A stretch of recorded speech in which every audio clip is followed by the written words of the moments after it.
ദൈവത്തിന്റെ പരിശുദ്ധമായ നാമം വാഴ്ത്തപ്പെടുമാറാകട്ടെ. നമ്മൾ കഴിഞ്ഞ 4 സെഷനുകളിലായിട്ട് പരിശുദ്ധാത്മാവിൽ സ്നാനം എന്നുള്ള വിഷയം ചർച്ച ചെയ്തു വരികയായിരുന്നല്ലോ. 4 ക്ലാസ്സുകൾ കൊണ്ട് ഏകദേശം ആ ഒരു വിഷയം പൂർത്തിയാക്കുവാനായിട്ട് കർത്താവ് നമ്മെ സഹായിച്ചു. എനിക്ക് ഉറപ്പുണ്ട് അത് ശ്രദ്ധയോടെ കേട്ട ദൈവമക്കൾക്ക് ആ ഒരു വിഷയത്തെക്കുറിച്ച് ഒന്ന് പുനർചിന്തനം ചെയ്യുവാനും അതേക്കുറിച്ച് കുറച്ചുകൂടെ അടുത്ത് ആ വിഷയം അറിയുവാനും സാധിച്ചു എന്ന് എനിക്ക് ഉറപ്പുണ്ട്. ഏറ്റവും പ്രധാനമായിട്ട് ഞാൻ അതിലൂടെ കൺവേ ചെയ്യുവാൻ ആഗ്രഹിച്ചത് ഒരു പാരമ്പര്യ ഉപദേശം ഉള്ളതുപോലെ പരിശുദ്ധാത്മാവിൽ സ്നാനം എന്നത് രക്ഷിക്കപ്പെട്ട വിശ്വാസിയെ ക്രിസ്തുവിന്റെ ശരീരമാകുന്ന സഭയോട് ചേർക്കുന്ന ഒരു പ്രോസസ് അല്ല. കർത്താവായ യേശു ക്രിസ്തു ശിഷ്യരോട് അറിയിച്ചതായ നിങ്ങൾ പരിശുദ്ധാത്മാവിനാൽ സ്നാനപ്പെടും എന്നുള്ള പിതാവിന്റെ വാഗ്ദത്തം ചില വ്യാഖ്യാനക്കാരിലൂടെ, ചില വേദപണ്ഡിതന്മാരിലൂടെ ഇന്ന് വരെ കേട്ടുവന്നതുപോലെ നിങ്ങൾ ഒരുപക്ഷെ ഗൂഗിൾ സെർച്ച് ചെയ്യുമ്പോൾ നിങ്ങൾക്ക് ലഭിക്കുന്നതായ ആ ഗൂഗിൾ ആൻസർ പോലെ ഒരു പാപി രക്ഷിക്കപ്പെടുമ്പോൾ രക്ഷിക്കപ്പെട്ട ആ പാപി സഭയോട് ചേർക്കപ്പെടുന്ന പ്രോസസ് അല്ല. എന്ന് വെച്ചാൽ രക്ഷിക്കപ്പെടുന്ന നിമിഷം ലഭിക്കുന്നതല്ല പരിശുദ്ധാത്മാവിൽ സ്നാനം എന്ന പിതാവിന്റെ വാഗ്ദത്തം എന്നതാണ് ഞാൻ നിങ്ങളോട് പറയുവാൻ ആഗ്രഹിച്ചത്. അതുകൊണ്ടാണ് അത്രയും വേദവാക്യങ്ങളും ഒക്കെ എടുത്ത് നിങ്ങളോട് പറയുവാൻ ആഗ്രഹിച്ചത്. ഞാൻ ഇന്നലെ രാത്രി വളരെ ലേറ്റ് ആയിട്ടാണ് ഉറങ്ങിയത്. കാരണം ഒരു പെന്തക്കോസ്ത് യുവ സഹോദരൻ ഈ ഒരു വിഷയത്തിൽ എന്നോട് ചർച്ച ചെയ്തുകൊണ്ടിരിക്കുകയായിരുന്നു ഓൺലൈനിൽ. വർഷങ്ങളായി, ഏകദേശം 2 വർഷങ്ങളായിട്ട് ഞാൻ 2 വർഷം മുമ്പ് ഈ വിഷയം ഫേസ്ബുക്കിൽ ആദ്യമായിട്ട് പോസ്റ്റ് ചെയ്ത നിമിഷം മുതൽ ആ സഹോദരൻ എന്നോട് ഈ കാര്യത്തിൽ ചർച്ച ചെയ്തുകൊണ്ടിരിക്കുകയാണ്. അദ്ദേഹം കഠിനമായിട്ട് വിശ്വസിക്കുന്നത്, ആഴമായിട്ട് വിശ്വസിക്കുന്നത് 1 കൊരിന്ത്യർ 12:13 1 Corinthians 12:13 ആണ് ഹോളി സ്പിരിറ്റ് ബാപ്റ്റിസം എന്നത് ഡിഫൈൻ ചെയ്യുന്നത് എന്നുള്ളതായ പാരമ്പര്യമായ പഠിപ്പിക്കൽ, അതുപോലെ തന്നെ ഗൂഗിൾ പഠിപ്പിക്കൽ അതിദൃഢമായിട്ട് വിശ്വസിച്ചിരുന്ന ഒരു വ്യക്തിയാണ്. പക്ഷെ ഇന്നലെ രാത്രി അദ്ദേഹത്തെ കൊണ്ട് തന്നെ ഞാൻ അദ്ദേഹത്തിന്റെ വേദപുസ്തകത്തിലൂടെ ഈ കാര്യം പറഞ്ഞ് മനസ്സിലാക്കി. എങ്ങനെയാണെന്ന് ഞാൻ നിങ്ങളോട് പറയാം. കാരണം നമ്മളുടെ അടുത്ത് ചിലർ ഇങ്ങനെ ചോദ്യങ്ങളുമായിട്ട് വരുമ്പോൾ ഞാൻ ആദ്യമേ പറഞ്ഞല്ലോ, നമ്മൾ വിശുദ്ധ വേദപുസ്തകത്തിൽ അടിസ്ഥാനപ്പെടുത്തി വേണം അതിന്റെ ഉത്തരം കൊടുക്കുവാനായിട്ട്. പുറമേ നിന്നൊന്നും ചെയ്യരുത്, നമ്മളുടെ സ്വന്തം കയ്യിൽ നിന്ന് ഒന്നും ഇടരുത്. ഞാൻ അദ്ദേഹത്തോട് ചോദിച്ചു, ഒരു ബിബ്ലിക്കൽ ഡോക്ട്രൈൻ എസ്റ്റാബ്ലിഷ് ചെയ്യുന്നതിന്റെ ബേസ് എന്താണ്? ഇത് ദൈവമക്കൾ അറിഞ്ഞിരിക്കണം, മക്കൾ ഇത് അറിഞ്ഞിരിക്കണം. ഒരു ബിബ്ലിക്കൽ ഡോക്ട്രൈൻ എസ്റ്റാബ്ലിഷ് ചെയ്യുന്നതിന്റെ base and philosophy behind it. എന്താണ് അതിന്റെ ഫിലോസഫി? നിങ്ങൾ അറിഞ്ഞിരിക്കണം. നമ്പർ 1, അതിന് പ്രയോറിറ്റി ഉണ്ട്. നമ്മളൊരു ഡോക്ട്രൈൻ എസ്റ്റാബ്ലിഷ് ചെയ്യുമ്പോൾ ബിബ്ലിക്കൽ വേഴ്സസിന് പ്രയോറിറ്റി കൊടുക്കും. എന്താണ് priority? Whatever God, the Father, the Son and the Holy Spirit spoke can be straightway taken as a doctrine.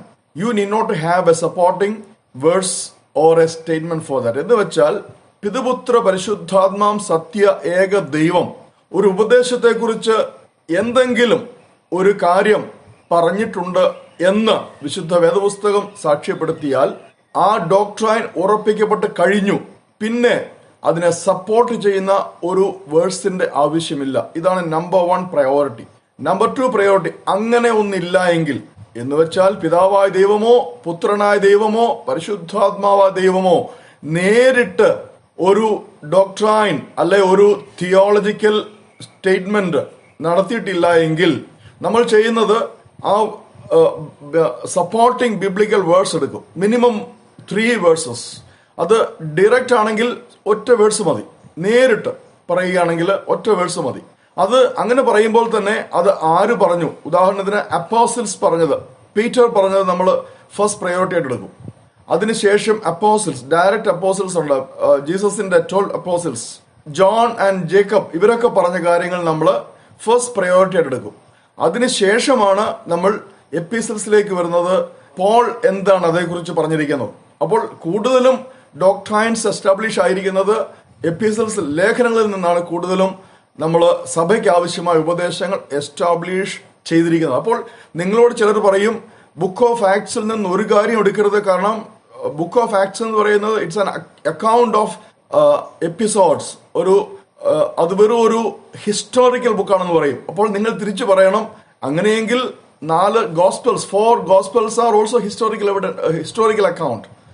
മനസ്സിലായോ? അപ്പോൾ ചിലർ അവരുടെ തെറ്റായ ന്യായങ്ങൾ ഉറപ്പിക്കാൻ വേണ്ടി നമ്മളെ വഴിതെറ്റിക്കും. അപ്പോൾ വിശുദ്ധ വേദപുസ്തകം പൂർണ്ണമായിട്ട് പുതിയ നിയമ ഉപദേശം നമ്മൾ സ്ഥാപിക്കുന്നത് 27 ന്യൂ ടെസ്റ്റമെന്റ് ബുക്സിൽ നിന്നാണ്. അതിലെല്ലാം ഒരുപോലെ നമ്മൾ ഈക്വലി നമ്മൾ കൺസിഡർ ചെയ്യും, including the book of revelation. അപ്പൊ ചിലർ പറയും ബുക്ക് ഓഫ് റെവലേഷൻ പ്രവചന പുസ്തകമാണ്, അതിൽ നിന്ന് ഡോക്ട്രിൻസ് എടുക്കാൻ പാടില്ല. അങ്ങനെയല്ല, 27 പുസ്തകങ്ങൾ എടുക്കും. പക്ഷേ എന്താണ് അതിന്റെ priority? What God said, what apostles said, and what disciples and writers said. ഇതാണ് അതിന്റെ ആ പ്രയോറിറ്റി എന്ന് പറയുന്നത്. അപ്പോൾ ആ പ്രയോറിറ്റിയിൽ നോക്കുമ്പോൾ ഞാൻ ഈ സഹോദരനോട് ഇന്നലെ രാത്രി ചോദിച്ചു, യേശു എന്താണ് പരിശുദ്ധാത്മാവിലുള്ള സ്നാനത്തെ കുറിച്ച് പറഞ്ഞിരിക്കുന്നത്, പിതാവായ ദൈവം എന്താണ് പറഞ്ഞിരിക്കുന്നത്? ഈ 2 കാര്യങ്ങൾ അദ്ദേഹത്തെ കൊണ്ട് തന്നെ ഞാൻ കോട്ട് ചെയ്യിപ്പിച്ചു. എന്താണ് പിതാവായ ദൈവം പറഞ്ഞിരിക്കുന്നത്? Through John the Baptist, he was a prophet. അപ്പോൾ is John of the desert എന്ന് വെച്ചാൽ മരുഭൂമിയിൽ പാർത്ത യോഹന്നാൻ സ്നാപകൻ. അദ്ദേഹത്തോട് പിതാവ് പറഞ്ഞു, നീ ചെന്ന് വെള്ളത്തിൽ സ്നാനം കഴിപ്പിക്കുമ്പോൾ ആരുടെ മേൽ പരിശുദ്ധാത്മാവ് ഇറങ്ങി വരുന്നത് കാണുന്നു, അവനാണ് പരിശുദ്ധാത്മാവിൽ സ്നാനപ്പെടുത്തുന്നവൻ. ഇത് മാർക്ക് 1:8 നമ്മൾ ഡിസ്കസ് ചെയ്തതാണ്. അപ്പോൾ ഇത് ആര് പറഞ്ഞതാണ്? പിതാവ് പരിശുദ്ധാത്മാവിൽ സ്നാനത്തെ കുറിച്ച് പറഞ്ഞതാ. നമുക്ക് ഒരു സ്റ്റേറ്റ്മെന്റ് കിട്ടിയല്ലോ, പിതാവിന്റെ കിട്ടി. ഇനിയും what did Jesus say about it? നമ്മൾ ആക്ട്സ് 1:5-8 വരുമ്പോൾ യേശു പറഞ്ഞു, പിതാവിന്റെ വാഗ്ദത്തമായ പരിശുദ്ധാത്മാവിൽ നിങ്ങൾ സ്നാനപ്പെടും, അപ്പോൾ പരിശുദ്ധാത്മാവ് നിങ്ങളുടെ മേൽ വരും, അപ്പോൾ നിങ്ങൾ ഉയരത്തിൽ നിന്നുള്ള ശക്തി ധരിക്കും. These are the 3 statements Jesus. അപ്പോൾ പിതാവ് പറഞ്ഞ സ്റ്റേറ്റ്മെന്റ് കിട്ടി, പുത്രൻ പറഞ്ഞ സ്റ്റേറ്റ്മെന്റ് കിട്ടി. അതിൽ നിന്നാണ് the doctrine of baptism in holy Spirit establish ചെയ്യേണ്ടത്. ഞാൻ പറഞ്ഞാൽ മനസ്സിലായോ? അല്ല, വേറെ ഒന്നിൽ നിന്നും അല്ല. 1 Corinthians 12:13 എന്ന് പറയുന്നത് it is not an explanation or definition about the baptism in the holy Spirit. It is about equality in the church, whether you be Gentiles, whether you be Jews, whether you be a woman, whether you be a man, whatever you are, you all are baptized. അവിടെ ഒരു കാര്യമുണ്ട്, ഗ്രീക്കിൽ വരുമ്പോൾ N എന്നുള്ള ഒരു പദം, ആ പദത്തിന് with or by or in എന്ന് ഏതെങ്കിലും അർത്ഥം എടുക്കാം. അപ്പോൾ ചില നമ്മൾ KJV നോക്കിക്കഴിഞ്ഞാൽ ബൈ ദ സ്പിരിറ്റ് എന്ന് വെച്ചാൽ പരിശുദ്ധാത്മാവിനാൽ into the body of Christ, യേശു ക്രിസ്തുവിന്റെ ശരീരത്തിലേക്ക് ഒരാളെ ആഴ്ത്തുന്നു, ഇമേർജ് ചെയ്യുന്നു, സബ്മേർജ് ചെയ്യുന്നു. ഇതാണ് അവിടുത്തെ ആ ബാപ്റ്റിസം എന്നുള്ള പദത്തിന്റെ അർത്ഥം. എന്നാൽ നമ്മൾ സത്യവേദ പുസ്തകത്തിൽ വരുമ്പോൾ ഒരേ ആത്മാവിൽ, ഇൻ ദ സ്പിരിറ്റ്. അപ്പോൾ സത്യവേദ പുസ്തകം തർജ്ജമ ചെയ്ത ആ പ്രിയ പണ്ഡിതന്മാര് എൻ എന്ന പദത്തിന് ഇൻ എന്ന ഇംഗ്ലീഷ് അർത്ഥമാണ് എടുത്തത്. അപ്പോൾ നമ്മൾ ഒരു 10 തർജ്ജമകൾ പരിശോധിക്കുമ്പോൾ അതിൽ 1-2 എണ്ണത്തിൽ ഇൻ എന്ന് കാണും. ബാക്കിയുള്ള including Tamil and including Hindi, നമ്മൾ തമിഴ് ഹിന്ദിയുമാണ് കുറച്ചുകൂടെ ബേസ് ആയിട്ട് എടുക്കുന്നത് ട്രാൻസ്ലേഷനിൽ. ആ 2 ട്രാൻസ്ലേഷനിലും വിത്ത് ദ ഹോളി സ്പിരിറ്റ് എന്നാണ്, with the Spirit, baptized with the Spirit or baptized by the Spirit into the body of Christ എന്നാണ് 1 Corinthians 12:13. ഇത് നിങ്ങൾ ഒരിക്കലും മറന്നു പോകരുത്. പരിശുദ്ധാത്മാ സ്നാനം എന്ന ആ ഒരു വലിയ പ്രോമിസ് നമുക്ക് ലഭിക്കുവാനായിട്ട്, ദൈവമക്കൾക്ക് ലഭിക്കാതിരിക്കുവാനായിട്ട് പിശാച് ചെയ്ത ഒരു വലിയ തെറ്റാണ് 1 Corinthians 12:13 തെറ്റായിട്ട് ഡിഫൈൻ ചെയ്തു, തെറ്റായിട്ട് എക്സജസ്റ്റ് ചെയ്തു, തെറ്റായിട്ട് വ്യാഖ്യാനിച്ചു, തെറ്റായിട്ട് ഇന്റർപ്രിറ്റ് ചെയ്തു. കുറെ ബ്രിട്ടീഷേഴ്സും കുറെ അമേരിക്കൻസും ഈ വർഷങ്ങൾക്ക് മുമ്പ് when there was no like this technology, ഇന്ന് നമുക്ക് ഒരു word from the Bible in Greek or in Hebrew can be studied online. നമുക്ക് പഠിക്കാം, ഗൂഗിളിൽ അതിനുള്ള സംവിധാനമുണ്ട്. പക്ഷെ അന്ന് അതില്ലായിരുന്നു. അന്ന് ഈ ടീച്ചേഴ്സ് പറയുന്നതായിരുന്നു ദ എൻഡ് വേർഡ്. ഞാൻ പറഞ്ഞാൽ മനസ്സിലാണ്. ബാക്കി ആർക്കും ബൈബിൾ അറിയില്ല. ആരുടെ കയ്യിൽ ബൈബിൾ ഉണ്ടോ, who read the Holy Bible at least once, he was a teacher. അവർ പറയുന്നതായിരുന്നു അന്ന് ദ ലാസ്റ്റ് വേർഡ്. അത് ആരുടെയും കുറ്റമല്ല, നമ്മുടെ അപ്പച്ചന്മാരുടെ കുറ്റമല്ല. നമ്മുടെ അപ്പച്ചന്മാർക്ക് അത്രയും എഡ്യൂക്കേഷൻ ഇല്ലായിരുന്നു, അതുകൊണ്ട് അവർ മറ്റുള്ളവർ പറയുന്നതെന്ന് കേട്ടു. പക്ഷെ ഇന്ന് അങ്ങനെയല്ല. Now we have everything in our palm. നമ്മളുടെ ഫിംഗർ ടിപ്സിലെല്ലാം ഉണ്ട്. ദൈവം വലിയൊരു കാര്യമാണ്. ടെക്നോളജിയിലൂടെ ഇന്നത്തെ യൂത്തിനെ കറക്റ്റ് ചെയ്യുവാനായിട്ട്, ഇന്നത്തെ യൂത്തിനെ ബിൽഡ് ചെയ്യുവാനായിട്ട് കർത്താവ് ഈ നല്ല ടെക്നോളജി നമുക്ക് തന്നിരിക്കും. അതിനെ നന്മയ്ക്ക് വേണ്ടി, ഞാൻ കഴിഞ്ഞ ക്ലാസ്സിൽ പറഞ്ഞതുപോലെ, അതിനെ നന്മയ്ക്ക് വേണ്ടി ഇവാഞ്ചലൈസ് ചെയ്യാനായിട്ട് നമുക്കതിനെ ഉപയോഗിക്കണം. അപ്പോൾ ഇന്നത്തെ നമ്മുടെ ക്ലാസ്സിലേക്ക് പ്രവേശിക്കുകയാണ്. ഇന്ന് ഞാൻ മുമ്പ് പറഞ്ഞതുപോലെ വി ആർ ഗോയിങ് ഡിസ്കസ്. അപ്പോൾ നമ്മൾ ഡിസ്കഷനിലേക്ക് കടക്കുന്നതിന് മുൻപായിട്ട്, സമയമുണ്ടല്ലോ അല്ലേ, 7 കഴിഞ്ഞു, കടക്കുന്നതിന് മുമ്പായിട്ട് 2 ചോദ്യങ്ങൾ ചോദിച്ചിരുന്നല്ലോ. ഒന്ന് ബൈ ബ്രദർ ജെസോൺ ഒരു ചോദ്യം ചോദിച്ചത്, where the tongue spoken in Acts chapter 2 the language on this earth. അതല്ല ചോദിച്ചേ. എന്ന് വെച്ചാൽ they all were amazed and astonished, saying, are not all these who are speaking Galileans? And how is that we hear each of us in his own native language? We hear them speaking in our own language, in our own tongues, of the mighty deeds of God. ദൈവത്തിന്റെ വൻ കാര്യങ്ങളെ നമ്മുടെ ഭാഷയിൽ അവർ സംസാരിക്കുന്നതായി നമ്മൾ കേൾക്കുന്നുവല്ലോ. ഇതാണല്ലോ ആദ്യത്തെ ചോദ്യം ചോദിച്ചത്. അപ്പോൾ ചോദിച്ചത്, അന്യഭാഷയിൽ നമ്മൾ സംസാരിക്കുന്നത് ഈ ലോകത്തിൽ ഉള്ള ഒരു ഭാഷയല്ലേ? അപ്പോൾ അതിന്റെ ആൻസറിലേക്ക് നമ്മൾ പ്രവേശിക്കുകയാണ്. നമ്മൾ അന്യഭാഷകളെ കുറിച്ച് വിശുദ്ധ വേദപുസ്തകത്തിൽ പഠിക്കുമ്പോൾ, നമ്മൾ കുറച്ച് അടുത്തത് പഠിക്കുമ്പോൾ നമുക്ക് ഒരു കാര്യം മനസ്സിലാക്കുവാൻ സാധിക്കും. there are 2 types of other tongues given to believers. അതിൽ ഒന്ന് പെന്തക്കോസ്റ്റിൽ നടന്നത്, അപ്പോൾ തന്നെ കോർണേലിയസിന്റെ ഭവനത്തിൽ നടന്നതും. ഈ 2 കാര്യങ്ങൾ സിമിലർ ആയിരുന്നു. അവിടെയാണ് ചാപ്റ്റർ 10 പറയുന്നു, നമുക്ക് ലഭിച്ചതുപോലെ പരിശുദ്ധാത്മാവ് ഇവർക്ക് ലഭിച്ചല്ലോ. അപ്പോൾ ഈ പെന്തക്കോസ്റ്റിൽ ആ മാളികമുറിയിൽ അല്ലെങ്കിൽ ആ ഭവനത്തിൽ നടന്ന അതേ കാര്യമാണ് കൊർണേലിയോസിന്റെ ഭവനത്തിൽ നടന്നത്. അപ്പോൾ ഇവിടെ സംസാരിച്ച അതേപോലെയുള്ള അന്യഭാഷകളാണ് അവിടെയും സംസാരിച്ചത്. ഇവിടെയും ദൈവത്തിന്റെ വൻകാര്യങ്ങൾ പ്രസ്താവിച്ച് ദൈവത്തെ മഹത്വപ്പെടുത്തി. കൊർണേലിയോസിന്റെ ഭവനത്തിലും അവർ ദൈവത്തിന്റെ വൻകാര്യങ്ങളെ പ്രസ്താവിച്ച് ദൈവത്തെ മഹത്വപ്പെടുത്തി അന്യഭാഷകളിൽ. ഓർത്തണം. ഇനിയും ഈ അന്യഭാഷ ആദ്യമായിട്ട് സംസാരിക്കപ്പെട്ടത് ദൂരത്ത് നിന്ന് വന്ന ധാരാളം ലോകത്തിന്റെ വിവിധ ഭാഗങ്ങളിൽ നിന്ന് വന്ന ധാരാളം യഹൂദന്മാർ അവർ ജനിച്ചു വളർത്തപ്പെട്ട ഭാഷയിൽ അത് കേട്ടു, അത് അവർക്ക് മനസ്സിലായി. അപ്പോൾ ഈ അന്യഭാഷ സംസാരിച്ചു കൊണ്ട് നിന്ന 120 പരം, ഞാൻ 120 പരം എന്ന് പറഞ്ഞാൽ അവർ കൃത്യമായിട്ടെണ്ണമല്ല, ഒരു ഓൾമോസ്റ്റ് ഞാൻ പറയുന്നത് ബിലോ 500 എന്നാണ്. കാരണം അന്ന് യേശുവിന് ഏകദേശം 500ഓളം ശിഷ്യന്മാരുണ്ടായിരുന്നു, കമ്മിറ്റഡ് ഡിസൈപ്പിൾസ്. അതാണ് പോൾ പിന്നെ പറയാം. അപ്പോൾ നല്ല ഒരു സംഖ്യ ഡിസൈപ്പിൾസ് അവിടെ ഉണ്ടായിരുന്നു. അവരെല്ലാം അന്യഭാഷകളിൽ സംസാരിച്ചു. അവരെല്ലാം പരിശുദ്ധാത്മാവിനാൽ നിറയപ്പെട്ടു.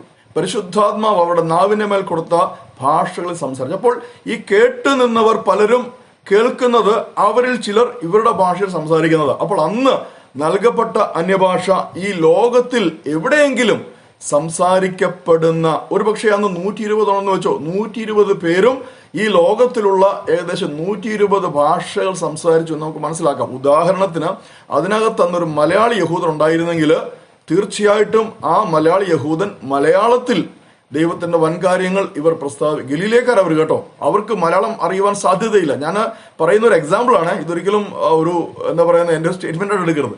അപ്പോൾ അങ്ങനെ അല്ലെങ്കിൽ ഒരു ഹിന്ദിക്കാരൻ അന്നുണ്ടായിരുന്നുവെങ്കിൽ, ഒരുപക്ഷെ ഇന്ത്യയിൽ നിന്ന് ഉള്ള, ഭാരതത്തിൽ നിന്നുള്ള ഒരു യഹൂദൻ ഉണ്ടായിരുന്നെങ്കിൽ തീർച്ചയായിട്ടും ഹിന്ദിയിൽ പറയുന്നത് എഴുതി വെച്ചേന്, ബൈബിളിൽ വന്നതിനെ നമ്മൾ കേൾക്കുന്ന ഹിന്ദിയിൽ കേൾക്കുന്നല്ലോ എന്ന്. അപ്പോൾ അന്ന് പെന്തക്കോസ്റ്റ് ദിവസത്തില് അവിടെ നൽകപ്പെട്ട ഭാഷ ഈ ലോകത്തിൽ എവിടെയെങ്കിലും സംസാരിക്കപ്പെടുന്ന ഒരു ഭാഷയാണ് എന്നുള്ളതിന് നമുക്ക് ഒരു തർക്കവും പാടില്ല. ഇത് പ്രിയമുള്ളവർ മനസ്സിലാക്കണം. ചിലർ പറയും അവർ സംസാരിച്ച ഭാഷ സ്വർഗീയ ഭാഷയായിരുന്നു, പക്ഷേ ഇത് കേട്ടു നിന്നവരിൽ പരിശുദ്ധാത്മാ വിവേചനം വരെ നൽകി, അങ്ങനെ കേട്ടവർ അവരുടെ മാതൃഭാഷ സംസാരിച്ചു. അങ്ങനെയല്ല. നമ്മളത് കറക്റ്റായിട്ട് ബൈബിളിലേക്ക് വന്നു കഴിഞ്ഞാൽ, let us come to Acts, പ്രവൃത്തിയുള്ള പുസ്തകത്തിലേക്ക് നമുക്ക് വരാം. ചാപ്റ്റർ 2 വരാം. 11 ക്രേത്യരും അറബിക്കാരുമായ നാം ഈ നമ്മുടെ ഭാഷകളിൽ അവർ ദൈവത്തിന്റെ വൻകാര്യങ്ങളെ പ്രസ്താവിക്കുന്നത് കേൾക്കുന്നുവല്ലോ. That is answer. ഈ നമ്മുടെ ഭാഷകളിൽ അവർ ദൈവത്തെ മഹത്വപ്പെടുത്തുന്നത് കേൾക്കുന്നുവല്ലോ. അപ്പോൾ അന്ന് അവിടെ പെന്തക്കോസ്ത് നാളിൽ സംസാരിക്കപ്പെട്ട അന്യഭാഷകളെല്ലാം ഈ ലോകത്തിലുള്ള ഭാഷകളാണ്. അതുകൊണ്ട് അവിടെ കേട്ടുനിന്നവരുടെ ഭാഷകളിലാണ് സംസാരിച്ചത്. അതുകൊണ്ട് ഇന്റർപ്രിട്ടേഷൻ, വ്യാഖ്യാനം അല്ലെങ്കിൽ ഈവൻ ഒരു ട്രാൻസ്ലേഷൻ പോലും ആവശ്യം വന്നില്ല. ഇത് പ്രിയമുള്ളവർ പ്രത്യേകം മനസ്സിലാക്കണം. ഇനിയും നമ്മൾ വേഗം ഫസ്റ്റ് കൊരിന്ത്യൻസിലേക്ക് വരികയാണ്.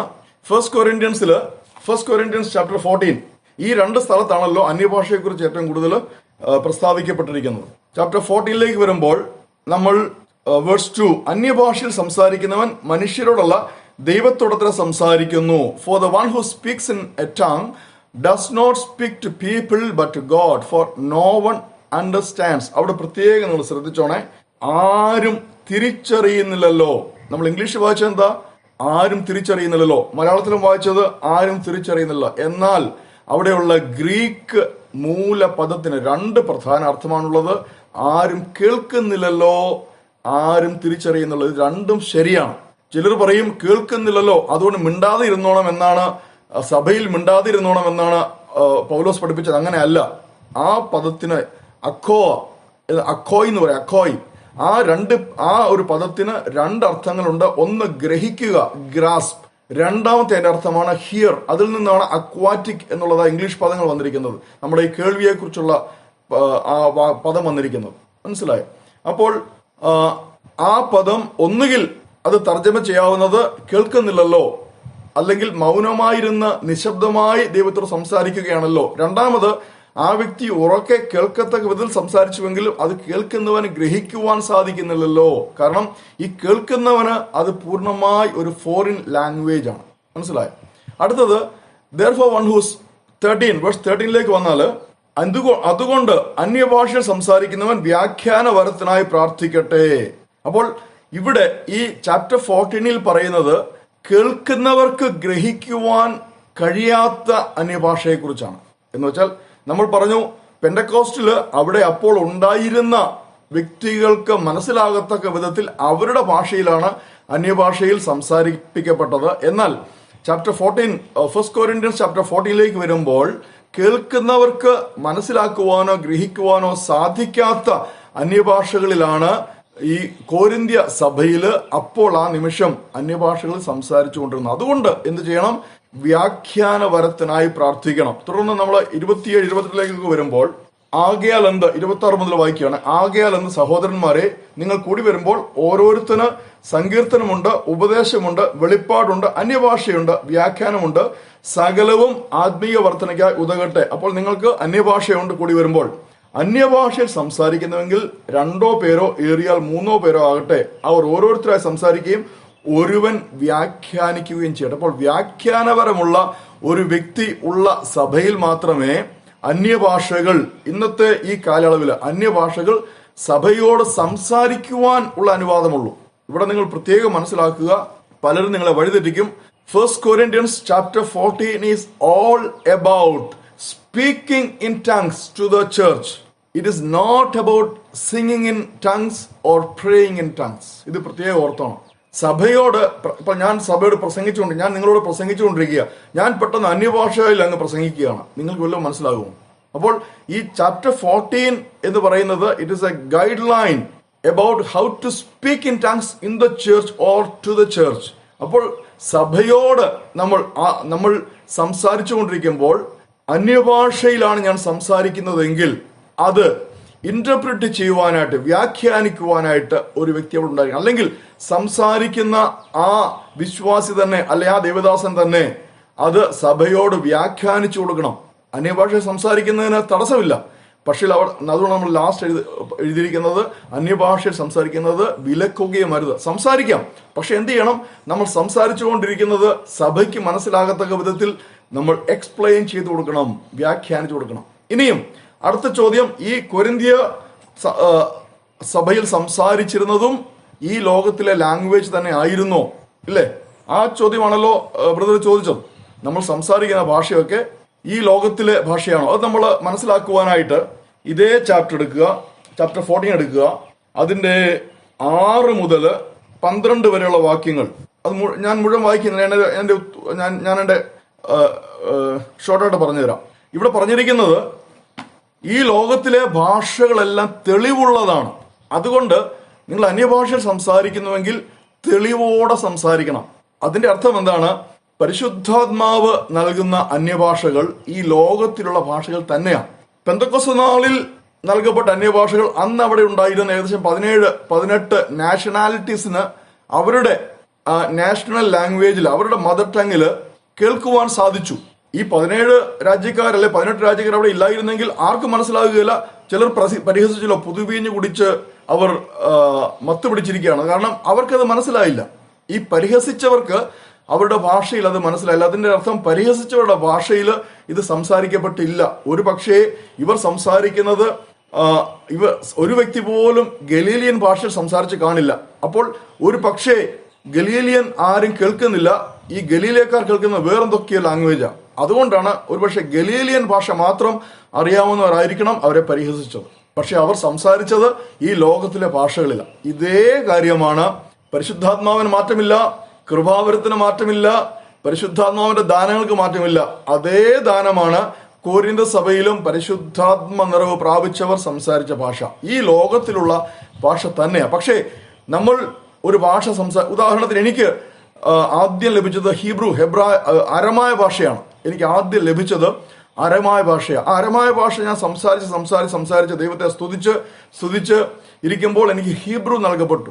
അപ്പോൾ അരമായ ഭാഷയും ഹീബ്രുവും മാറി മാറി സംസാരിക്കുവാൻ തുടങ്ങി. പിന്നീട് അറബിക്ക് നൽകപ്പെട്ടു.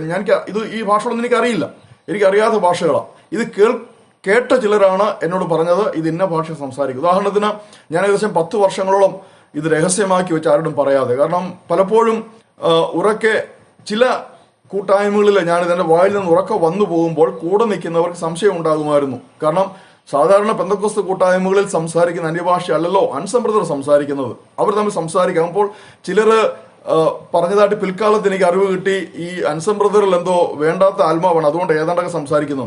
മനസ്സിലായി? കാരണം നമ്മൾ കേട്ടിരിക്കുന്ന അന്യഭാഷകൾ ഏകദേശം ഒരു ട്യൂണൊക്കെയുള്ള നല്ല കേൾക്കാൻ ഇമ്പമുള്ള ചില അന്യഭാഷ. പക്ഷേ ഞാൻ സംസാരിക്കുന്നത് ഞാനിപ്പോൾ മലയാളം സംസാരിക്കുന്ന പോലെ, ഞാനീ സംസാരിക്കുന്ന മലയാളം ഒരു അറബി കേട്ടാൽ എങ്ങനെയുണ്ട്, അല്ലെങ്കിൽ അറബിയിൽ സംസാരിക്കുന്ന ഇത് നമ്മൾ കേട്ടാൽ എങ്ങനെയുണ്ട് അറബി അറിയാത്ത ആളിന്. അതുപോലെയാണ് ഞാൻ സംസാരിച്ചപ്പോൾ എന്നെ കേട്ടവർക്ക് തോന്നിയത്. എന്നാൽ 2021 ഫേസ്ബുക്കിൽ വെച്ച് ഞാനൊരു ദൈവദാസനെ പരിചയപ്പെട്ടു. അദ്ദേഹം അരമായ ഭാഷയുടെ 2-3 ഡയലക്റ്റുകളിലും, അതുപോലെ സുറിയാനി, നമ്മൾ ഇന്ന് പള്ളികളിലൊക്കെ പാട്ട് പാടുന്ന ആ സുറിയാനി ഭാഷ, അതുപോലെ തന്നെ ഹീബ്രു ഭാഷ, അറബിക് ഭാഷ, ഈ ഭാഷകളിൽ എന്ന് വെച്ചാൽ സെമറ്റിക് ലാംഗ്വേജസിൽ വളരെ പാണ്ഡിത്യമുള്ള ഒരു ദേവദാസൻ, തൃശൂർ സ്വദേശി, അദ്ദേഹത്തെ ഞാൻ പരിചയപ്പെട്ടു. ഞാൻ അദ്ദേഹത്തോട് ഒരു റിക്വസ്റ്റ് ചെയ്തു, എനിക്ക് ഇങ്ങനെ ഒരു കാര്യമുണ്ട്, അതൊന്ന് പറഞ്ഞു തരാമോ എന്ന്. അപ്പോൾ അദ്ദേഹം പറഞ്ഞു, താങ്കൾ സംസാരിക്കുന്ന അന്യഭാഷ റെക്കോർഡ് ചെയ്യാൻ സാധിക്കുമെങ്കിൽ. ഞാൻ ഒരിക്കലും റെക്കോർഡും ചെയ്തില്ലായിരുന്നു, മൈക്കിലൂടെ സംസാരിക്കില്ല, പരസ്യമായി സംസാരിക്കില്ല.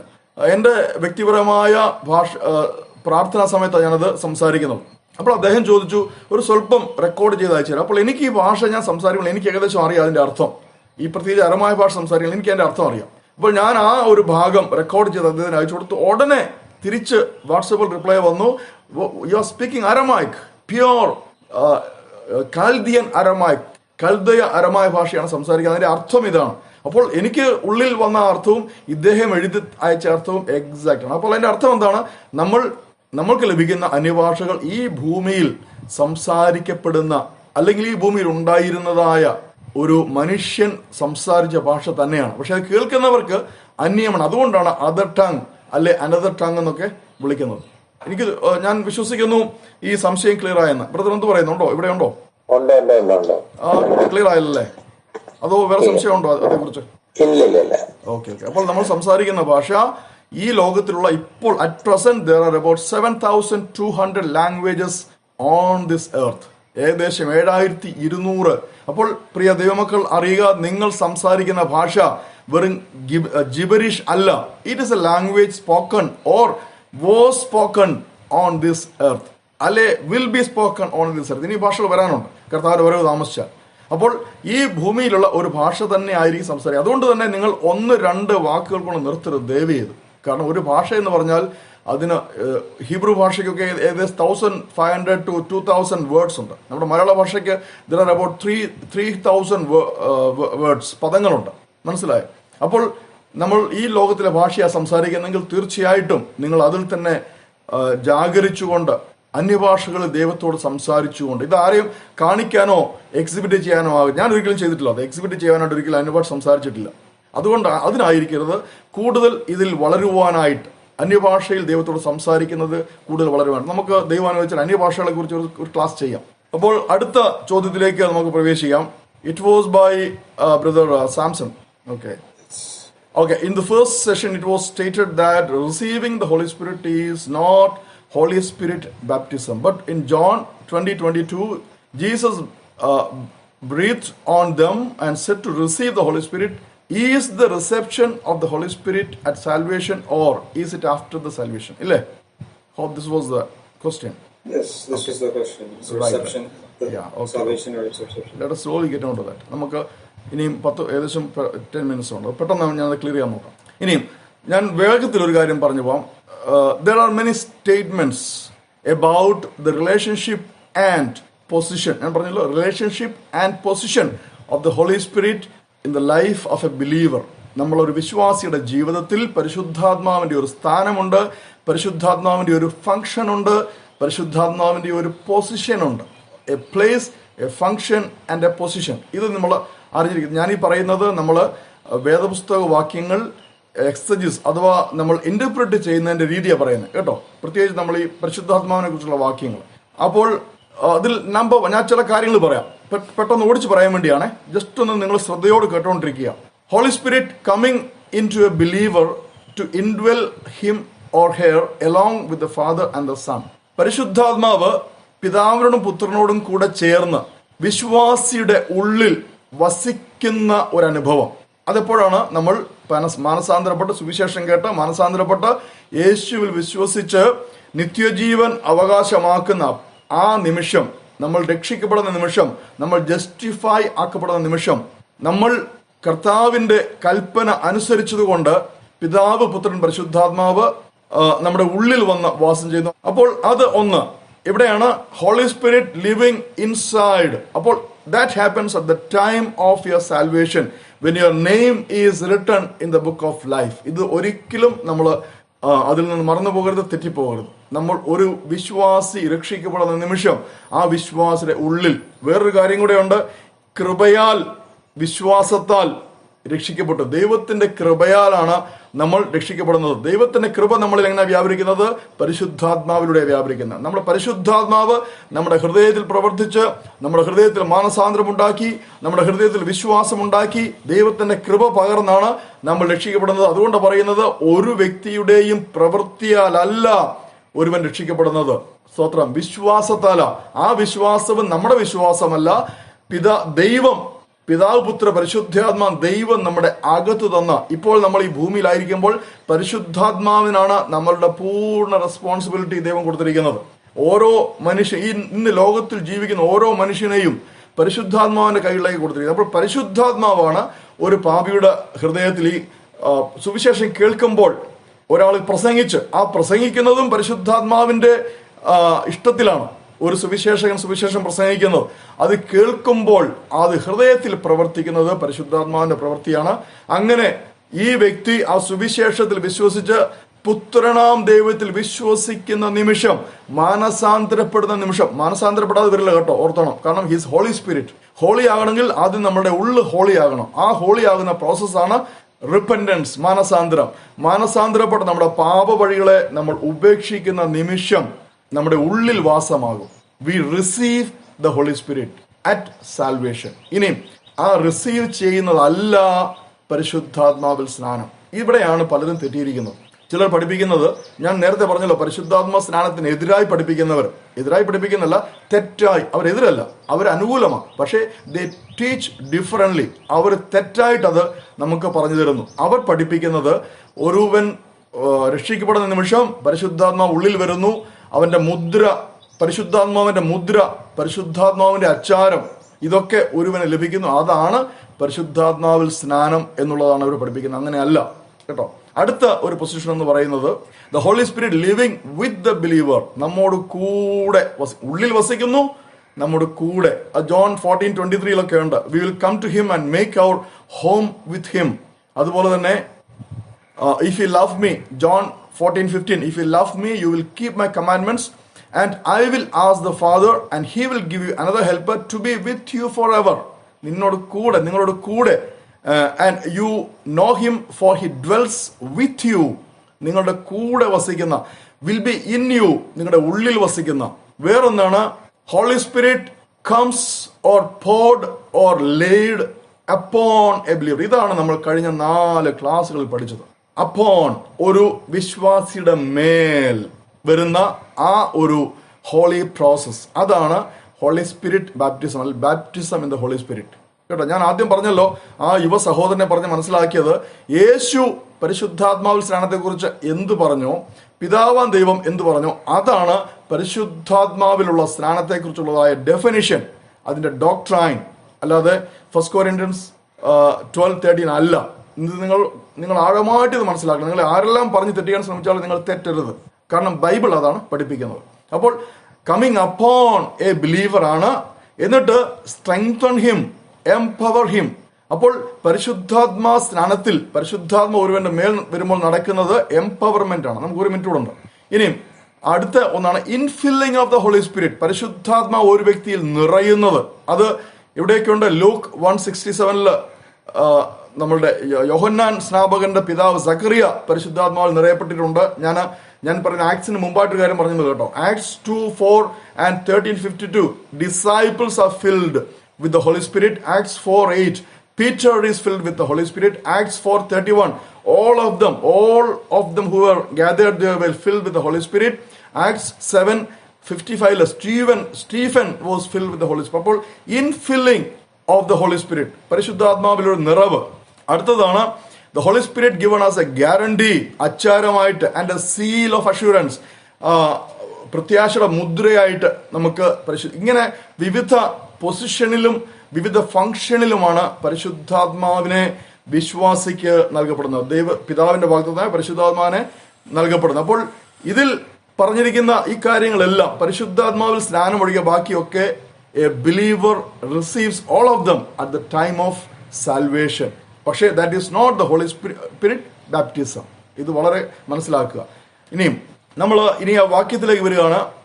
ജോൺ 20:22 അവിടെ ഗ്രീക്കിൽ എഴുതിയിരിക്കുന്നത് ശരിക്കും ലാബറ്റെ ന്യൂമ ഹാഗിയോൺ എന്ന് വെച്ചാൽ പരിശുദ്ധാത്മാവിനെ സ്വീകരിക്കുക, നിങ്ങൾ പരിശുദ്ധാത്മാവിനെ വാങ്ങുക എന്നാണ്.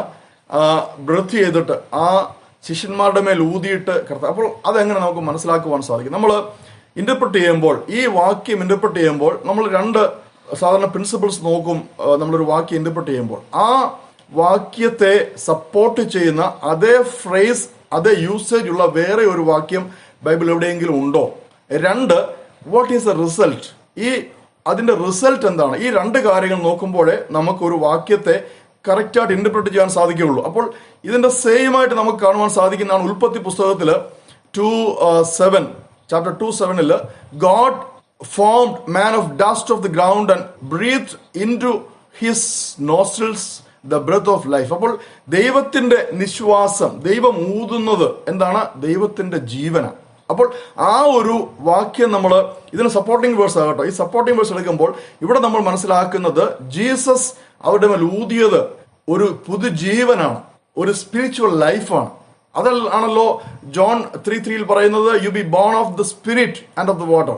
അപ്പോൾ ആത്മാവിൽ ഒരു പുതിയ ജീവിതം, ഒരു പുതുക്കം, ഒരു ജീവന്റെ പുതുക്കം ഉണ്ടാകണം. അപ്പോൾ ഇവിടെ Jesus who is fully God and fully man, when he breathed on them they received a renewal of life, അല്ലെങ്കിൽ ഒരു പുതിയ സ്പിരിച്വൽ ലൈഫ്, ഒരു പുതിയ ജീവൻ അവർക്ക് ലഭിക്കുന്നു. ആൻഡ് ഒരു കാര്യം നോട്ട് ചെയ്യുക, ഇത് കർത്താവ് ചെയ്തത് ആഫ്റ്റർ ഹിസ് റിസറക്ഷൻ.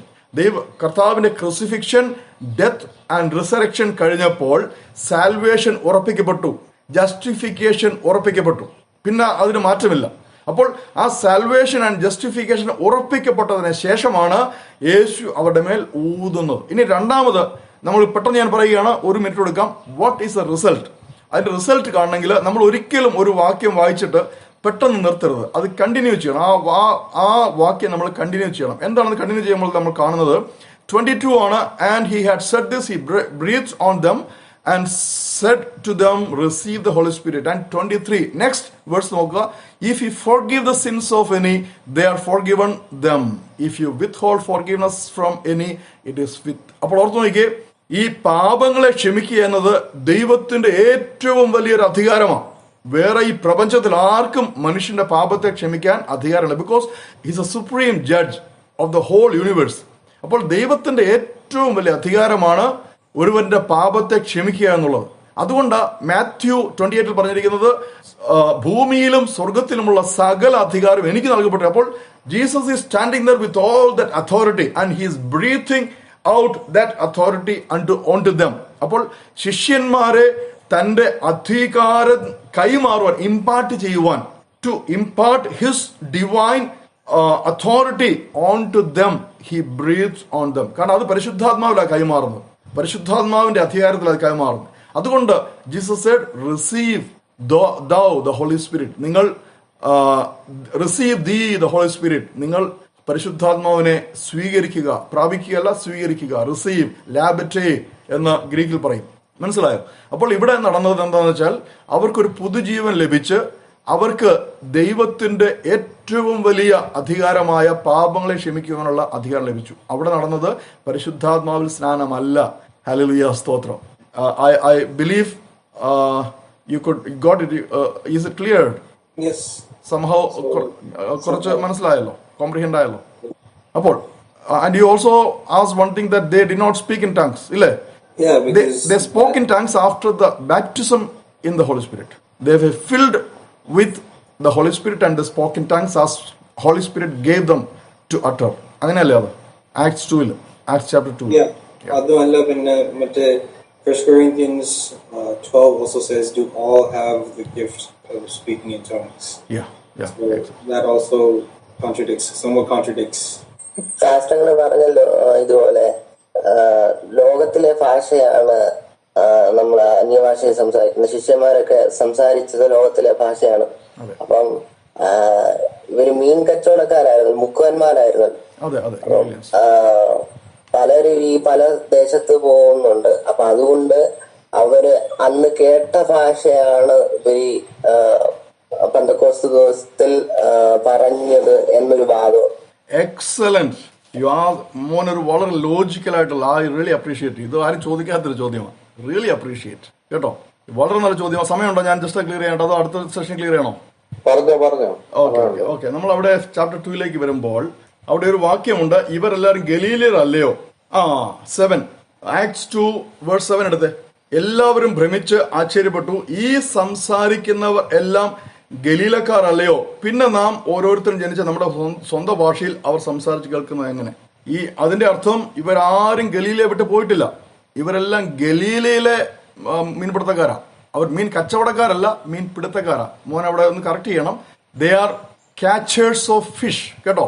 മീൻ പിടിക്കുക. അതുകൊണ്ടാണ് കർത്താവ് പറഞ്ഞത്, എന്റെ പിന്നാലെ വരുവിൻ, ഞാൻ നിങ്ങളെ മനുഷ്യരെ പിടിക്കുന്നവരെ ആക്കാം. മുക്കുവന്മാരല്ല കച്ചവടക്കാർ. മുക്കുവന്മാർ ബിസിനസ്സുകാരല്ല. നമ്മുടെ നാട്ടിലും ഒരു മുക്കുവനും ബിസിനസ്സുകാരനല്ല. അവൻ കടലിൽ പോകുന്നു, മീൻ പിടിക്കുന്നു, ലേലം ചെയ്ത് വിൽക്കുന്നു. ആ വാങ്ങുന്നവർ ആലപ്പുഴയിൽ നിന്നൊക്കെ നമുക്കിവിടെ മത്തി വരുന്നത് അങ്ങനെയാണ്. കച്ചവടക്കാരാണ് എന്ത് ചെയ്യുന്നത്? ഇത് ലോകമാകെ കൊണ്ടുവന്ന് വിൽക്കുന്നത്. അതുകൊണ്ട് കച്ചവടക്കാർക്ക് എല്ലാ ലാംഗ്വേജും അറിയാം. പക്ഷേ ഈ ഗലീലിയൻസ്, ദേ വർ ജസ്റ്റ് ഫിഷർമെൻ. അവര് രാവിലെ എഴുന്നേൽക്കുക, ഗലീല കടലിൽ പോവുക, മീൻ പിടിക്കുക, മടങ്ങി വരിക, വിൽക്കുക. എന്ന് വെച്ചാൽ അവിടെ കടപ്പുറത്ത് വിൽക്കുക. അവിടുന്ന് ആണ് കച്ചവടക്കാർ കൊണ്ടുപോകുന്നത്. അപ്പോൾ ഇൻ നോ വേ ഗലീലിയൻസ് ആയ ആൾക്കാർക്ക് ഈ പറഞ്ഞ ഭാഷകൾ, ഈ സംസാരിച്ച ധാരാളം ഭാഷകൾ അറിയാൻ ഒരു മാർഗവുമില്ല. ആൻഡ് അടുത്തത് അതിന്റെ ഉത്തരത്തിന്റെ ഒരു ഭാഗം ഇതാണ്. രണ്ടാമത്തെ ഭാഗം കൂടെ നിങ്ങൾ കാണണേ. എല്ലാവരും വേഴ്സ് 4, എല്ലാവരും പരിശുദ്ധാത്മാവ് നിറഞ്ഞവരായി ആത്മാവ് അവർക്ക് ഉച്ചരിപ്പാൻ നൽകിയതുപോലെ. Bible never speak lies. പരിശുദ്ധാത്മാവ് അവരുടെ നാവിൽ നൽകിയതുപോലെ അവർ സംസാരിച്ചു. അപ്പോൾ ഒരു വിധത്തിലും not even 1% possibility that these people spoke what they heard. ഇതും ബ്രദറുകാര് തെറ്റായിട്ട് പഠിപ്പിക്കുന്ന ഒരു പഠിപ്പിക്കലാണ്. പ്രത്യേകിച്ച് ബ്രദറുകാരും ബാപ്റ്റിസ്റ്റുകാരും പഠിപ്പിക്കുന്ന ഒരു പഠിപ്പിക്കലാണ്. അതുപോലെ തന്നെ റാഷണലിസ്റ്റ് എന്ന് വെച്ചാൽ യുക്തിവാദികൾ പഠിപ്പിക്കുന്ന ഒരു പഠിപ്പിക്കലാണിത്. വളരെ തെറ്റാണ്. ഞാൻ പറഞ്ഞല്ലോ, നമ്മൾ ബൈബിൾ വാക്യങ്ങൾ വെച്ച് വേണം ഒരു ചോദ്യത്തെ ഫേസ് ചെയ്യാനായിട്ട്. ഇപ്പം മോന് മനസ്സിലായോ? സാം ബ്രദറിന് മനസ്സിലായല്ലോ? മനസ്സിലായോ? ഓക്കെ. ഓക്കെ ഓക്കെ സാംസൺ ബ്രദറിന്റെ അവിടെ നമ്മൾ എടുക്കുന്നത് ചാപ്റ്റർ 14 പറയുന്നത് ഐ ഡിസയർ എന്ന് വെച്ചാൽ സെയിന്റ് പോളിന്റെ ഒരു ഡിസയർ ആണ് പറയുന്നത്. I desire that you all speak in tongues. നിങ്ങളെല്ലാം അന്യഭാഷ സംസാരിക്കണമെന്ന് ഞാൻ ആഗ്രഹിക്കുന്നു. വൈ? ബിക്കോസ് അത് സ്പിരിച്വൽ എഡിഫിക്കേഷൻ ആണ്. നമ്മൾ ദൈവത്തോട് അന്യഭാഷ സംസാരിക്കുമ്പോൾ വാട്ട് വി സ്പീക്ക് മിസ്റ്ററീസ്. ഈ മിസ്റ്ററീസ് നമ്മൾ ദൈവവുമായിട്ട് സംസാരിക്കുമ്പോൾ നമ്മൾ സ്പിരിച്വലി എഡിഫൈ ചെയ്യുകയാണ്. അങ്ങനെ സ്പിരിച്വലി നമ്മൾ എഡിഫൈ ചെയ്തിട്ടാണ് അത് ഇന്റർപ്രറ്റ് ചെയ്തിട്ട് നമ്മൾ ചർച്ചിനെ എഡിഫൈ ചെയ്യുന്നത്. അപ്പോൾ അതുകൊണ്ട് ഇത് പേഴ്സണൽ എഡിഫിക്കേഷനും also edification of the church ആയതുകൊണ്ട് പോൾ ഡിസയർ ചെയ്തു നിങ്ങൾ എല്ലാവരും അന്യഭാഷ സംസാരിക്കണമെന്ന്, അതിനുവേണ്ടി ചോദിക്കണമെന്ന്. പക്ഷേ ചാപ്റ്റർ 12 ഫസ്റ്റ് കൊരിന്ത്യൻസ് ചാപ്റ്റർ 12 പറയുന്നത് it is about the gifts of the holy Spirit. ആ ഹോളി സ്പിരിറ്റിന്റെ ഗിഫ്റ്റിൽ പറയുന്ന ഒരു കാര്യമുണ്ട്, ഹോളി സ്പിരിറ്റിന് താൻ ബോധിച്ചവന് ദാനങ്ങളെ കൊടുക്കുന്നുവെന്ന്. എന്ന് വെച്ചാൽ ഹോളി സ്പിരിറ്റിന് അറിയാം ആർക്ക് എന്താണ് കൊടുക്കേണ്ടത്, എന്തിനു വേണ്ടിയാണ്. Why it's all the gifts are given for spiritual edification of the church. അപ്പോൾ ആർക്ക് രോഗശാന്തി കൊടുത്താൽ അവനത് ശരിയായിട്ട് പ്രയോഗിക്കും. അല്ലെങ്കിൽ എന്ത് ചെയ്യും, വേണ്ടാത്തവന് കൊടുത്താൽ അവനുണ്ടാകും പണം ഉണ്ടാക്കും, വേണ്ടിയവന് കൊടുത്താൽ അവനത് സഭയിൽ പ്രവർത്തിച്ച് സഭയെ എഡിഫൈ ചെയ്യും. അപ്പോൾ സ്പീക്കിംഗ് ഇൻ ടങ്സ് ശരിയായ ആളിന് കൊടുത്തു കഴിഞ്ഞാൽ എന്ത് ചെയ്യും, he will speak to the church and interpret it and edify the church. അല്ലാത്തവന് കൊടുത്താലോ, നമ്മൾ if you go through Facebook and YouTube, there are so many well-known pastors speaking in tongues through mic. ചില സഹോദരിമാര് speaking in tongues, singing in tongues and receiving all sorts of unwanted unholy comments. ഓർത്തു നോക്കി. അപ്പോൾ തെറ്റായവന്റെ നാവിലാണ് ആ അന്യഭാഷയുള്ളത്. അത് പരിശുദ്ധാത്മാവ് കൊടുത്തത് അല്ല. ഓർത്തോണം, പരിശുദ്ധാത്മാവ് ഒരിക്കലും അനാവശ്യമായിട്ടത് ദുരുപയോഗം ചെയ്യുന്നവന് കൊടുക്കുകയില്ല. ഇത് കാരണം it is holy. whatever given by the Holy Spirit is holy. അതുകൊണ്ട് എല്ലാവരും സംസാരിക്കുന്ന ഭാഷ അന്യഭാഷ, പരിശുദ്ധാത്മാവ് കൊടുക്കുന്ന അന്യഭാഷയാണെന്ന് ദയവ് ചെയ്ത് നമ്മൾ വിശ്വസിക്കരുത് കേട്ടോ. അപ്പൊ ഞാൻ അതിലേക്ക് അധികം പോകുന്നില്ല. But so Holy Spirit gives to those are qualified in his heart. എന്ന് വെച്ചാൽ പരിശുദ്ധാത്മാവിന്റെ ഹൃദയത്തിൽ ഇവൻ കൊള്ളാവുന്നവൻ എന്ന് തോന്നുന്നവന് മാത്രമേ അന്യഭാഷ നൽകുകയുള്ളൂ. പക്ഷേ പോൾ പറയുന്നു, എന്റെ വലിയ ആഗ്രഹമാണ് നിങ്ങളെല്ലാം, കാരണം ഞാൻ ഒത്തിരി ഭാഷകൾ സംസാരിക്കുന്നു. I speak in many tongues. ഈ പറയുന്നത് ഫോറിൻ ലാംഗ്വേജസ് അല്ല കേട്ടോ, ഈ പറയുന്ന ഇംഗ്ലീഷും ഗ്രീക്കും അന്നത്തെ അല്ല. Whatever Holy Spirit gave lot many other tongues on to the tongue of Paul. ഇപ്പൊ ഞാൻ വിവിധ ഭാഷ സംസാരിക്കുന്ന പറയാനുള്ള, ഈവൻ അറിയാൻ വയ്യാത്ത ഭാഷ സംസാരിക്കുന്നുണ്ട് കേട്ടോ. ഞാൻ രാജസ്ഥാൻ ആദിവാസികളിടയ്ക്ക് പ്രവർത്തിച്ചപ്പോൾ അവിടെ ഒരിക്കലും ഒരു അനോയിന്റിങ് ഉണ്ടായിട്ട് ഒരാൾ മലയാളത്തിൽ അന്യഭാഷ പറഞ്ഞു. അവിടുത്തെ ആദിവാസി ദേ നോ ഓൺലി വഗടി, അവരുടെ ആദിഭാഷ ലാംഗ്വേജ് അറിയുള്ളൂ. അപ്പോൾ ഞങ്ങൾ ദേവദാസന്മാർ പറഞ്ഞു ഇതേണ്ട ഒരാൾ മലയാളത്തിൽ അന്യഭാഷ പറയും. പക്ഷെ അന്നേരം നമുക്ക് റെക്കോർഡ് ചെയ്യുവാനോ എന്നുള്ള സമയമല്ല. ആ സമയം അങ്ങനെ ഒരു അവസരം, ഒരു കൺവെൻഷൻ ആയിരുന്നു, മനസ്സിലായി. അല്ലെങ്കിൽ അന്നത് റെക്കോർഡ് ചെയ്യാൻ പറ്റിയാണ്. ഇന്നായിരുന്നു ആൾക്കാർ റെക്കോർഡ് ചെയ്തതിനാണ്. അപ്പോൾ നൽകപ്പെടുന്ന അന്യഭാഷ ഞാൻ ഒന്ന് പറഞ്ഞതുപോലെ ഈ ലോകത്തിലെ ഭാഷയാണ്. Plus every one doesn't receive it through Holy Spirit. പരിശുദ്ധാത്മാവിൽ നിന്ന് എല്ലാവർക്കും അത് ദാനമായിട്ട് ലഭിക്കുന്നില്ല. അതുകൊണ്ട് തന്നെ നമ്മൾ കേൾക്കുന്ന എല്ലാ ഭാഷകളും പരിശുദ്ധാത്മാവ് നൽകിയതാണെന്ന് ഒരിക്കലും വിശ്വസിക്കുകയും അരുത്. The other question was that if speaking in tongues, if not all speak in tongues, how can this be, or how can you differentiate the true baptism of the Holy Spirit, or does the baptism of the Holy Spirit? Okay. I understood. See, speaking in tongues is not the only sign of Holy Spirit baptism. ഇത് ആദ്യം അറിഞ്ഞിരിക്കുക. അങ്ങനെ ഒരു teaching ഉണ്ട്. That teaching is not biblical. അത് biblical അല്ല. അന്യഭാഷ സംസാരിക്കുന്നതാണ് പരിശുദ്ധാത്മ സ്നാനത്തിന്റെ ഏക അടയാളം എന്ന ഒരു ടീച്ചിങ് ഉണ്ട്. That is not biblical. അത് ബൈബിളിൽ അങ്ങനെ ഇല്ല. എന്തൊക്കെയാണ് ഞാൻ ആദ്യം പറഞ്ഞത് അന്യഭാഷയുടെ അടയാളം എന്തൊക്കെയാണെന്ന്? Prophecy is number 1 sign. ആരെങ്കിലും പ്രവചിക്കുന്നെങ്കിൽ that person is with the holy spirit baptism. Speaking in tongues, അതിനേക്കാൾ മുമ്പ് വരുന്നത് സീയിങ് ഡ്രീംസ്, സ്പിരിച്വൽ റെവലേഷൻ. ഇതെല്ലാം എവിടെയുണ്ട്? ജോയൽ 2:28 അപ്പോൾ ഇത്രയുമാണ് ആദ്യം പറഞ്ഞിരിക്കുന്നത് പരിശുദ്ധാത്മ സ്നാനത്തിന്റെ അടയാളമായിട്ട്. Then comes speaking in tongues. അപ്പോൾ അന്ന് ഒരു കാര്യം കൂടി ഉണ്ട്. Speaking in tongues is a sign to non believers. അവിടെ അന്ന് ഉണ്ടായിരുന്ന അത്രയും പേർ നോൺ ബിലീവേഴ്സ് ആയിരുന്നു. കാരണം ജീസസിന്റെ ഡിസൈബിൾസ് മാത്രം ബിലീവേഴ്സ്. ബാക്കിയുള്ള 3,000, 4,000, 5,000 gathered there. None of them was believer. അപ്പോൾ ഇവർ അന്യഭാഷ സംസാരിച്ചപ്പോൾ that became a sign to them to come near them and here the good news through Peter. അപ്പോൾ അവിശ്വാസികൾക്കുള്ള ഒരു അടയാളം കൂടെയാണ് അന്യഭാഷ. മനസ്സിലായി? അപ്പോൾ എല്ലാവരും അന്യഭാഷ സംസാരിക്കണമെന്നില്ല. പ്രവചിക്കുന്നവരും സുവിശേഷം അറിയിക്കുന്നവരും. കാരണം what did Jesus say? You shall receive power and you will be witness to me to the end of the world. ശരിയല്ലേ? അപ്പോൾ യേശു ക്രിസ്തുവിനെ സ്വന്തം ജീവൻ പോലും നോക്കാതെ വിറ്റ്നസ് ചെയ്യുന്ന ഒരു വ്യക്തിയും, even if he never spoke in tongues, is baptized in holy Spirit. ഞാനൊരു ഉദാഹരണം ഒരു ദേവദാസനെ പറയും. ഇപ്പോൾ ജീവിച്ചിരിപ്പുണ്ട് ഒരു Devadasan, is very old in church of God. He never spoke in tongues, but he gained thousands and thousands for Christ. അദ്ദേഹം ഈ നിമിഷം വരെ അന്യഭാഷ സംസാരിച്ചില്ല. പക്ഷേ he is a person empowered by the holy spirit in holy spirit baptism. മനസ്സിലായപ്പോൾ ആ ഒരു സംശയം ഇതിൽ നിന്നാണ്. That is not the only sign. അപ്പോൾ ഇനി സംശയങ്ങളുണ്ടെങ്കിൽ തീർച്ചയായിട്ടും ചോദിക്കുക. സമയം കടന്നു പോയല്ലോ, നമുക്കിന്ന് വൈൻഡ് ഓഫ് ചെയ്യാം അല്ലേ? പ്രാർത്ഥിക്കാം. സ്തോത്രം കർത്താവേ, സ്തോത്രം. നന്ദിയോടെ സ്തുതിക്കുന്ന പിതാവേ, ഇന്ന് ഈ ഓൺലൈൻ ബൈബിൾ ക്ലാസ്സിൽ പങ്കെടുത്ത പ്രിയമുള്ളവരെ എല്ലാം അവിടുത്തെ കരങ്ങളിലേക്ക് സമർപ്പിച്ച് പ്രാർത്ഥിക്കുന്നപ്പ, പ്രിയ മക്കളുടെ മനസ്സിൽ കർത്താവെ ഉയർന്നു വരുന്ന സംശയങ്ങൾക്ക് വിശുദ്ധ വേദപുസ്തകത്തിൽ നിന്ന് ഉത്തരം കൊടുക്കുവാനായിട്ട് അടിയനെ ബലപ്പെടുത്തിയതിനായിട്ട് സ്തുതിക്കുന്നു. ഇനിയും ഇങ്ങനെയുള്ള സംശയങ്ങൾ അവിടെ ഹൃദയത്തിൽ ഉയരുവാനും അവിടെ സംശയങ്ങളെല്ലാം ദൂരീകരിക്കുവാനും കർത്താവ് വിശുദ്ധ വചനത്തിൽ നിന്ന് അതിന് ഉത്തരം കൊടുക്കുവാനും ഞങ്ങൾ ദൈവദാസന്മാരെ അവിടുന്ന് ബലപ്പെടുത്തണമേ, ശക്തിപ്പെടുത്തണമേ കർത്താവേ. ഹല്ലേലൂയ, സ്തോത്രം. ഇനിയും തുടർന്ന് ഈ ക്ലാസ് കേൾക്കുവാനുള്ളവരെല്ലാം സമർപ്പിച്ച് പ്രാർത്ഥിക്കുന്നു. ഇവരുടെ ഈ സംരംഭത്തെ അനുഗ്രഹിച്ച് പ്രാർത്ഥിക്കുന്നപ്പ പ്രാർത്ഥന കേട്ടികൾ സ്തുതിക്കുന്നു യേശുവിന്റെ പുനർനാമത്തിൽ തന്നെ, ആമേൻ. പിതൃപുത്ര പരിശുദ്ധാത്മ സത്യേക ദൈവത്തിന്റെ കൃപയും കരുതലും കാവലും നാം ഓരോരുത്തരുടെ കൂടെയും നാം ഇന്ന് പ്രാർത്ഥിച്ച വിഷയങ്ങളുടെയും ഇപ്പോഴും എപ്പോഴും ഉണ്ടായിരിക്കുമാറാകട്ടെ. ആമേൻ. സ്തോത്രം. Hallelujah. Love you all. Thank you.